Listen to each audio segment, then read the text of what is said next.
Hey, this is Randy Mortensen, and I'm on a mission to crush the stigma. And if you really want to learn how to level up your life, you should be listening to the Time to Shine Today podcast with my friend, Scott Ferguson. Hey, it's Time to Shine Today podcast time. It's Scott Ferguson, and today I have a really good friend of mine, Randy Mortensen. He's going to talk to us about his passion for crushing the stigma. And his stigma really has to do with substance abuse and how it needs to be recognized as a true disease like anything else that's out there.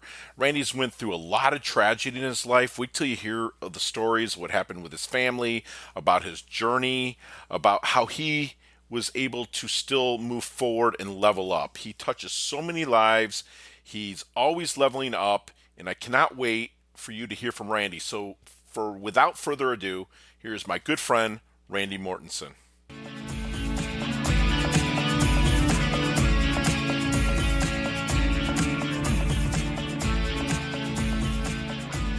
Hey, Time to Shine Today, squad. This is Scott Ferguson, and thank you so much for coming on to an interview with my friend, Randy Mortensen.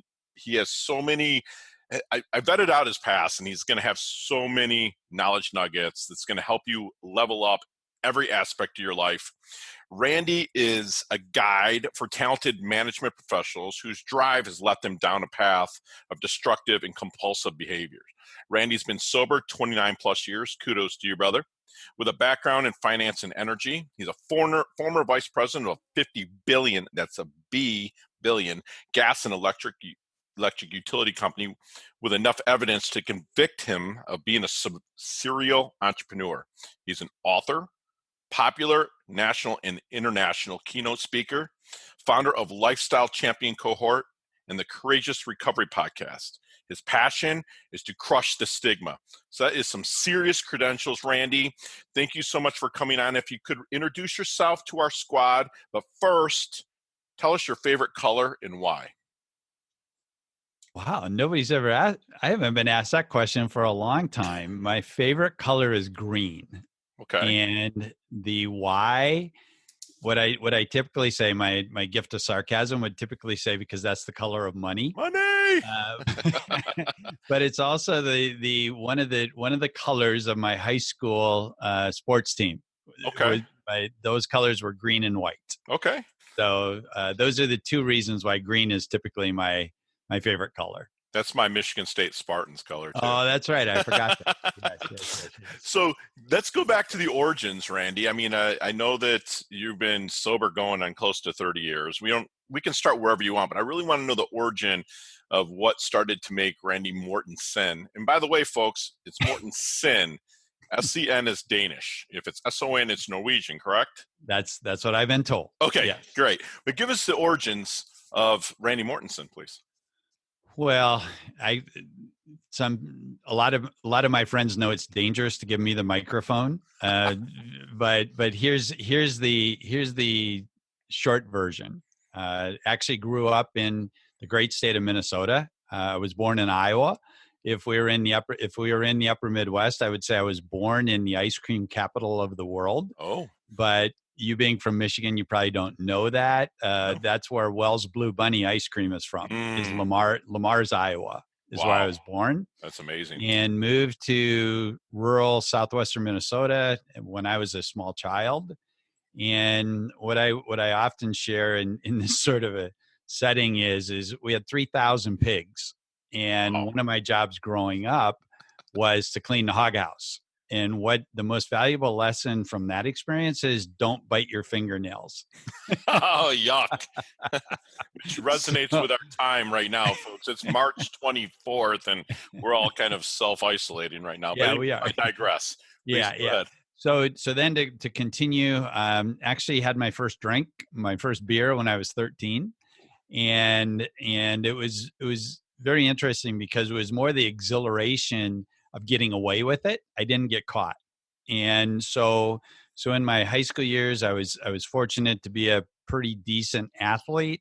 I was, if you ask my 87-year-old mom, she would tell you I was a superstar baseball player. Okay. And came from a great family. My dad was a successful businessman, stay-at-home mom, and had great parents, but yet the joy of drinking was there despite just having a great home life.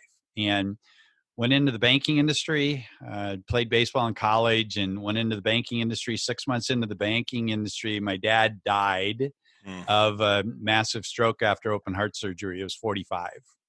So that kind of set me off into a tailspin. I'm 6 months into my banking career. The reason I went into banking was Dad wanted to buy a bank, and that's what we were going to do. So had married the homecoming queen, my high school sweetheart, and life was, I had everything, but yet there was this dirty little secret called Randy liked to drink. And on the outside, you would have never known anything was wrong with me. On the inside, I was a mess because it's the guilt and shame that oftentimes holds us back. Sure. And I didn't like who I was. So if I speed up a bit, there was a time I was now in my second marriage because my drinking and poor choices had broken up my first marriage. We were at a place on the river in northwest Iowa. My 5-year-old son began vomiting this green stuff, and he was crying out, "Dad, help me. I don't feel good." And so we rushed him to the emergency room. He was just doubled over in excruciating pain. And there was an emergency room physician that had worked 36 hours straight, and we weren't ever able to prove it, but there was a lot of evidence to say that the only reason he was able to work 36 hours straight is he was high on crack. Oh. And so he did the math wrong in the bed sheet. 2 ER nurses refused to administer the dosage that he gave him. So instead of pushing 2 milliequivalents of potassium, he pushed 20 milliequivalents of potassium and killed my 5-year-old son. I'm sorry, Randy. And so he would be 37 now. And so what I say often is my poor choices, excuse me, my poor choices cost me relationships and hundreds of thousands, probably millions of dollars. But the poor choices of that one man cost me the life of my son. Absolutely. And so 95% of parents who lose children end up divorced. So that took me down my second divorce. So again, my business life was good. My personal life was a mess. I didn't like who I was. And ultimately ended up moving to Las Vegas because I was running, even though we sober, had right? Not I yet. saw it on your Twitter. Not yet. Not yet sober. Still drinking, and business was always successful. So had a couple of businesses that I owned at that time that I could run remotely.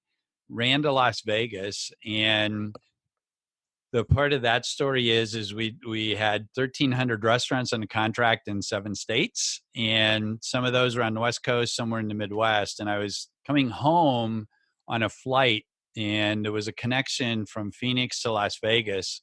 And I opened up my briefcase because I had to get some work done before I got home to Las Vegas. And on my tray table, there were 2 bottles of scotch. In my briefcase, there were 3. And it was then and there that I said, enough. I'm tired of who I am and so on.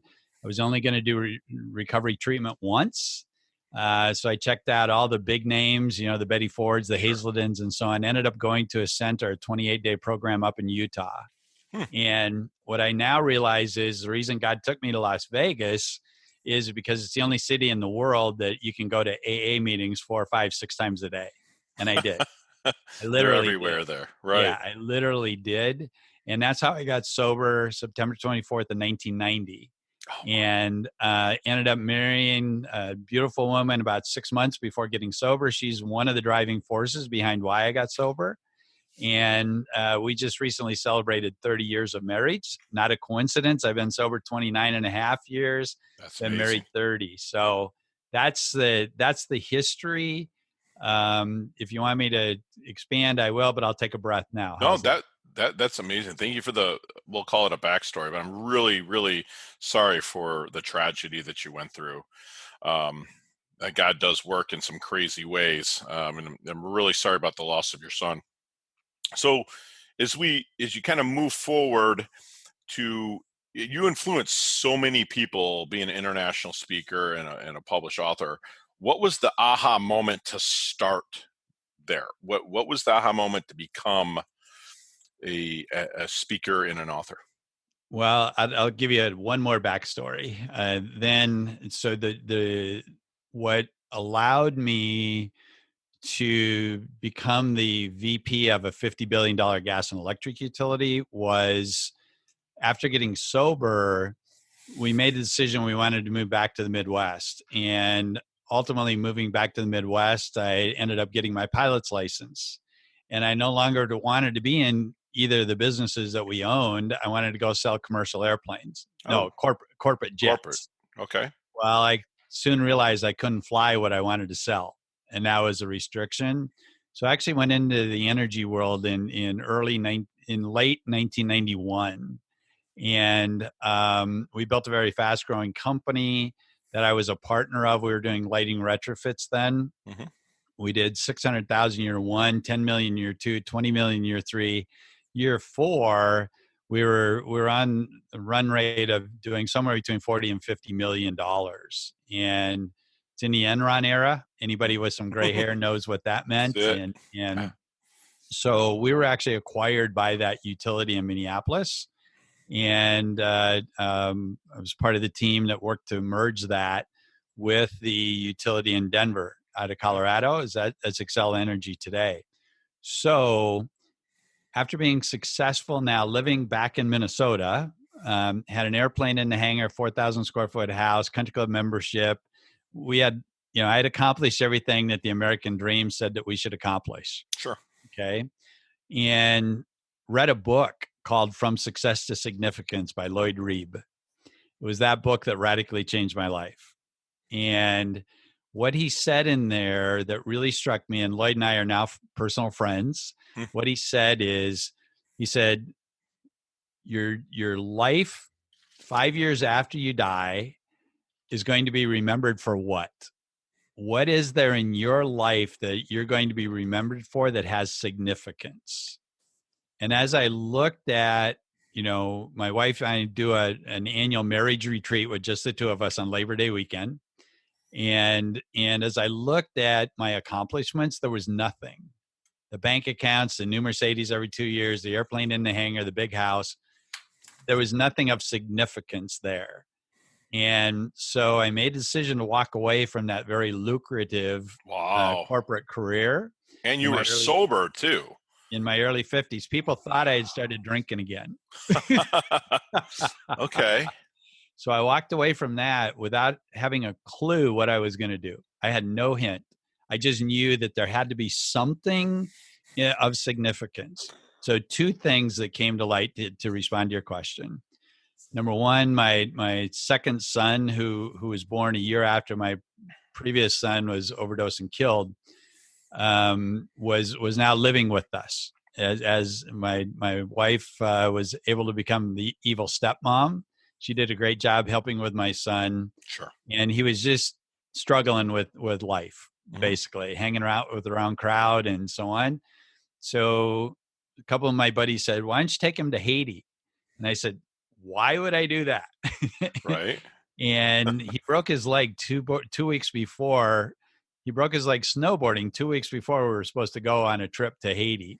So I went up by myself, and it was just mind-boggling, not to over-spiritualize it, but I knew that this is what God had been preparing me for my entire life. I could manage people, raise money, do projects, and so on. So that's how we got to the work that we're doing in Haiti today. Okay, we've been doing work in Haiti for 15 years now. We have 1,400 kids in our schools, and that's a whole nother story. Okay. The flip side is that as I left the corporate world, I started a faith-based ministry at a church at that time that was about 1,000 people. That was on St. Patrick's Day of 2005 is when we launched it. Today, that ministry has served somewhere around 20,000 people. Okay. It's now at 5 locations in Minneapolis, St. Paul. Wow, that's amazing. Where I saw the impact that one person could have. Right. Okay. One-on-one. And so as I was looking at leveraging some of my contacts, leveraging some of my corporate speaking experience, it really occurred to me that it's imperative for us as we're building relationships and making an impact to be able to say, I know how you feel. I Sure. felt the same way. Been there. Right. Here's the path that I went down, and here's who I am today. And Okay. that's the message. And as you'll see, the most common topic of the talk that I give is crushing the stigma.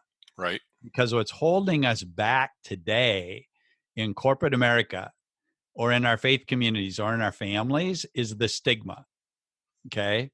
And so if we're going to save lives, if we're going to reduce the $800 billion a year that drugs and alcohol are costing us in America, Mm-hmm. it's imperative that we see substance use disorders in the same light as Okay. other illnesses. So that's the why.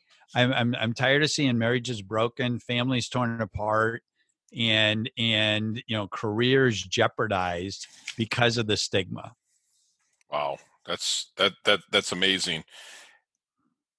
It's crazy that your journey. So with this experience, what do you think makes a great leader? Interesting. I love your questions, by the way. One of the things that I've learned in doing sales training is it's imperative that we listen 70% of the time and talk 30%. Okay. Gotcha. So I think it's important for us for a good leader to be a good listener. I also think it's important to be empathetic, and Okay. it's also important to be willing to empower others to make mistakes. I mean, you and I don't know you well enough yet, but I've made so many mistakes over the years that if we're relatively intelligent, we hopefully learn from those Absolutely. mistakes. You got to fail forward, right? Yeah, exactly. I love it Exactly. that you said that 70-30 with, my mom always told me, actually, I just put a podcast out Monday about being empathetic and, 2 ears and 1 mouth for a reason, right? Yes. So Yes. with this experience that you've went through, the triumphs, the tragedies, everything that you've went through, what, if you could write a letter or even go back in time to say the 18-year-old rock star baseball player, as per your mom, Randy, what would you tell him? Odd that you would have that question, because I just had a podcast on that very No, topic a couple of weeks ago. What is it that you wish your teenage self would have known? I as I said earlier, I had just incredible parents. They showed me the love. They probably gave me a little bit too much freedom, but I was sneaky. I would. So I'm usually the one asking questions. What do I wish I would have known? I I was I was excelling in many things that I was doing, but yet I wasn't satisfied. wow, So I set the bar too high for myself is what I would say, and I thought I wasn't good enough. And that anybody listening to this that knows me would be surprised to hear me say that, but that must have, at the very core of why I was drinking, why I was going through the insanity I was, is because I thought, okay, you're doing good, but you're not doing great. And I right, think and I think we as Americans set standards a bit too high sometimes, and self expectations sure. a bit too high. And And yeah, they want to bite off so much at once instead of, we say, and I was taught this by my mentor in 1999, and I have it right above my desk here, is inch by inch, it's a cinch. By the yeah, yard, it's hard. So yeah. I just really think that you can set them high, but just expect it's going to take time to get there, right? I would think that, you know, um, that's the way we kind of put that out there, Randy. So let me ask you something. In your line of work, being running a help run a $50 billion business, and then starting to you moved into the coaching and leadership and speaking. you talk to a lot of people, correct? So, Yes. okay. So is there any question out there that you wish people would ask you, but they never do? I'll give you a little bit different response. What I hear so often, it makes my head hurt, is people will come up to me, talented management professionals, corporate guys or gals, well, successful people, faith community leaders will come up to me and they'll say, Randy, can you help me? And I'll say, you know what? It sounds like you're committed. It Trying to sounds hold in the laugh, but I get it. sounds Yeah. it sounds like you really you're finally tired. You're sick and tired of being sick and tired. It sounds like. Why haven't you done this in the past? What blows my mind is the four words that they say are always the same, no matter what their social status is, their income or education. It's always the same. I don't know how. Right. Makes my head hurt. I don't know how. And that's why I say I have solutions for the I don't know hows, basically. And so tell me what your question was again. No, is there any question? You already answered it, to be honest with you, because Okay. people people will come to me and think that I've already made it and I'm a duck on a pond syndrome, Right. where I look really calm on top and underneath, man, I'm going and going and going to stay afloat. And a lot of people will come to me with weak questions. And that's one thing that I was taught when I was younger by my mentors and coaches. And what I pay forward to my students is to ask the powerful questions of yourself, period. Right. Never, Right. Everything's a question in life. And I tell this to my squad. I mean, if you're driving down the road and you need to make a left, your mind's firing. Do I put on my blinker? Do I want to Right. it's the more powerful questions, but you answered it perfectly. Thank you for that. So we got three. We're going to take your cell phone out of this equation. Okay. What are three things that Randy Mortensen cannot live without, excluding the cell phone? Well, here's three things. And I'll say these are the three priorities in my life. How's that? Please. The three priorities in my life are God's number one, my wife's number two, and my family's number three. That's more than enough. And I've said that on stage when I was being introduced to a group where I went in to do some consulting, and I thought, okay, my contract's going to be terminated. But you're a bold to have that conviction. I'm a man of faith. Yeah. So, yeah. I put that up front to people before I speak. If you ask me, that's who I am. Good for you. So those are the three priorities. I think the tools today are relationships. Mm-hmm. And it's just really trust, and integrity and trust is also critical for me, because I didn't used to have that. Right. Okay. Gotcha. No chicken wings though, because I can't live without chicken wings. I'm old enough now where I say that I used to be able to eat a 16-ounce steak and a couple pieces of toast and a baked potato with loaded, and I wouldn't gain an ounce. Today, I eat that 16-pound steak, I gain like 2.5 pounds. Right. My metabolism is just gone. I'm right there with you. Randy, what is your definition of a life well lived? Making an impact. Living a life of significance, and I also do a Facebook daily post, and the title of my forthcoming book. You called me an author, so thank you. It's not released yet. Okay. The title of that book is "God Took Me to Las Vegas to Get Sober." Right. That's the title. So I actually do a Facebook page there. Every day I do a short post on a membership site. And if your listeners that are interested, just ask to be invited, because there I talked this morning about joy, and even in the midst of chaos today, there's still joy out there. It's just a matter of the levels of anxiety and the levels of faith that we have, and how we live our life, because we all have the same 8,760 hours a year. We do, right? It's a matter of how we live them. So I'm looking for joy as that ultimate tool to use. Like you said, a life of significance. That's fantastic. Okay, so we're gonna, as we wind it down a little bit, we have a lightning round. You and I could talk for 15, 20 minutes on each one of these questions, but I'm going to give you 7 seconds max. Got No it. explanations, just give me the answers. You ready? Maybe. All right, here we go. One, what is the best leveling up advice you've ever received? Relax. Love that. Share one of your personal habits that contributes to your success. Too much coffee. All right. Okay. Other than your own website, and of course, timetoshinetoday.com, that's my shameless plug. What other website do you maybe recommend, even yourself or sending other people to help them level up their life?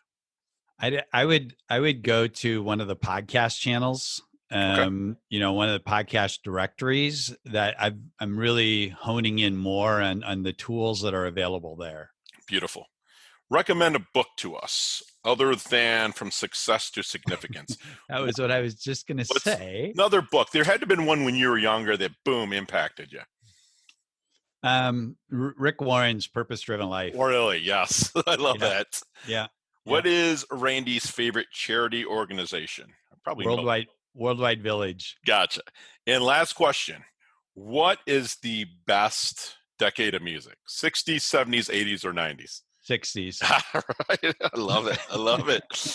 Okay. So before we sign off, leave the Time to Shine Today squad with one knowledge nugget that you want to bury and burrow in for them to take with them. Don't wait until tomorrow to make the change that you know should happen today. Love that. No procrastination. So, Randy, where can we find you? RandyMortensen.com, and that's Mortensen, SEN. .com is the best place. Courageous Recovery podcast is on Facebook also. That'll be in the show notes, peeps. And as I said, the daily post that I do to encourage people and challenge people is actually under the title of my forthcoming book, God Took Me to Las Vegas to Get Sober. Lastly, tell us a little bit about the Lifetime Champion Cohort, the 8-week executive recovery program. Can you, not too in depth, but can you kind of give us a 30-foot view? 30, what it's intended for. And if you go to my website, there's actually a 21 question assessment. Yes, I saw that. Right. On the front page of that. So that will tell you whether you're eligible for the Lifestyle Champion Cohort. What we have, it's 8 weeks of 90-minute sessions using Zoom technology.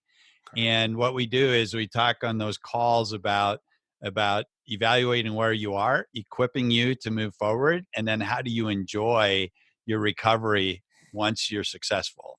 Okay. Wow. So those are the 3 phases.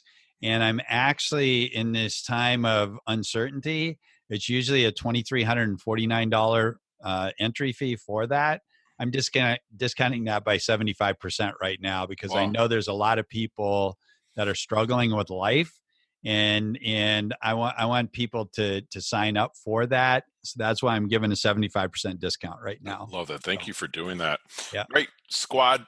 Well, you just heard a great conversation with me and my friend Randy Mortensen, who he's very humble. He's always leveling up his health, leveling up his wealth. He crushes the stigma, and he's always leveling up his life of significance.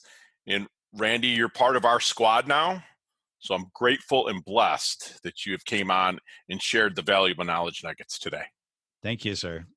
Awesome. Have a great, great day, Randy. Hey, thanks so much for listening to this episode of Time to Shine Today podcast, proudly brought to you by Sutter & Nugent Real Estate Excellence, who can be reached at 561-249-7266 and online at www.sutterandnugent.com. If you are a business owner or professional who would like to be interviewed on Time to Shine Today, please visit timetoshinetoday.com/guest. If you like this episode, please subscribe on Apple Podcasts, Google Podcasts, Stitcher, Spotify, iHeartRadio, or wherever you get your podcasts. There's a link in the show notes to our website. Also there, you will see our recommended resources. We hope that you will support our show by supporting them. If you like what you've been listening to, it'd be great if you could just give us a 5-star rating and tell your friends how to subscribe while you're at it. I'm your host, Scott Ferguson, and until next time, let's level up It's our time to shine.